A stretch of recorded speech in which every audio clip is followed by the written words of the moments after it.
Friends, welcome to our new video. তোমরা কেমন আছো? সকলে আশা করছি ভালো আছো, সুস্থ আছো। আমিও পায়েল, উত্তর দিনাজপুর জেলার ছোট্ট একটি গ্রাম থেকে আজকে একটা সুন্দর ব্লগ নিয়ে চলে এসেছি। খুবই ছোট, 4 মিনিটের। তো চলো সকাল থেকেই শুরু করছি।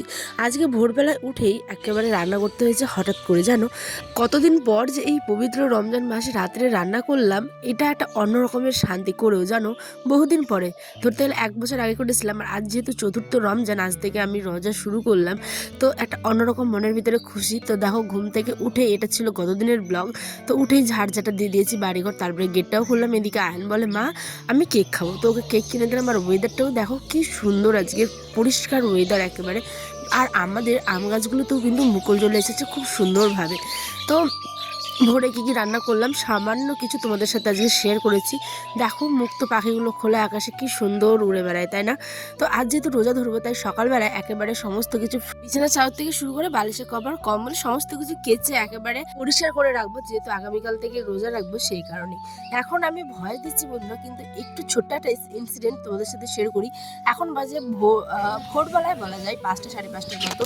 তো আমি সেরি খাওয়ার পরে এডিট করছিলাম। তো এডিট করার পর আমার ছোট্ট আয়ন কিন্তু উঠে পড়েছে। উঠে, মা আমাকে ভাত দাও। কি বলবো, সে যে কাণ্ড অবস্থা। তোমরা কিন্তু অবশ্যই শর্ট ভিডিওটা আমার দেখো, অবশ্যই ফেসবুক থেকে দেখে থাকলে দেখো, কিংবা আমার ইউটিউব চ্যানেল থেকে দেখে থাকলে অবশ্যই দেখো কিন্তু, ঠিক আছে? তাহলে বুঝতে পারবে যে মানে একটা বাচ্চা কি হয়, যখনই ওর মা বিছানা থেকে উঠে যায়, তখনই কিন্তু বাচ্চাটা ফিল করতে পারে যে মা কিন্তু পাশে নেই।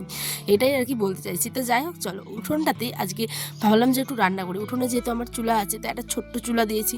তো আজকে মনের ইচ্ছেতেই কিন্তু হুট করেই মাংস নিয়েছি একটুখানি, 1/2 কেজি। তো 1/2 কেজির মতো মাংস নিয়েছি। তো ভাবলাম চলো, খড়গুলো যখন আছে, তো আমি ওখানেই বসে বসে জাল দিয়ে দিই। তাহলে কি হবে, একটুখানি গ্যাসটা সঞ্চয় হবে। ওই আর কি, মেয়ের যা, আমাদের সাংসারিক যা বুদ্ধি আর কি। মাংসতে দিয়েছিলাম 4খানা আলু, কারণ আলু ছাড়া আমাদের মাংস কেউ খায় না, আর খেতে একদমই পছন্দ করে না।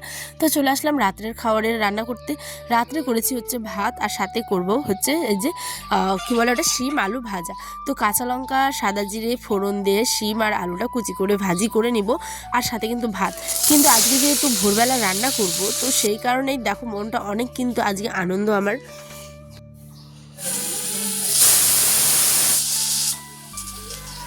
এইখানে ছিল কিছু গোটা জিরে, আর ছিল কিছু সাদা ফল। মানে এটা মাংসতে একটু ভেজে দিব, তাহলে মাংসটার খেতে টেস্টটা কিন্তু অনেকটা বেড়ে যাবে।